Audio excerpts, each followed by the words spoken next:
கேன்சரை பற்றி உங்களுக்கு தெரிஞ்ச விஷயம் ஏதாவது சொல்றீங்களா? கேன்சருக்கு மருந்து இன்னும் இல்லை, கொஞ்சம் காலம் தான் நாங்கள் உயிரோட இருக்கணும்.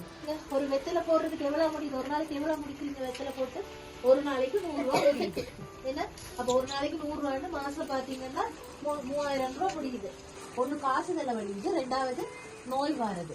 இந்த புற்றுநோய் வந்ததுக்கு பிறகு ஆப்ரேஷன் செய்து வெட்டி கொத்தி அது உங்களோட முகம் மாதிரியே இருக்காது, கதைக்கு இயலாது. அதுக்கு அப்போ ஆப்ரேஷன் செய்ததுக்கு பிறகு உங்களால வாழக்கூடியது ஒரு 4 அல்லது 5 வருஷம். எல்லாரும் நல்ல கடிதம் வாயை கழுவிட்டு கண்ணாடியில போயிட்டு நல்லா சொல்லிட்டு பாருங்க. இந்த சைட்ல பாருங்க வெள்ளை கலரா வந்திருக்கு, விளங்குதா? இதெல்லாம் லியூகோப்ளேக்கியா ஓபிஎம்டிக் கேன்சருக்குரிய அறிகுறி. புற்றுநோய் வாரதுன்னா என்ன அறிகுறியா இருக்கும்? வாயை கழுவிட்டு கண்ணாடியை போயிட்டு பார்க்க வேணும். இந்தியில இருந்து வெற்றியை நிப்பாட்ட வேணும்.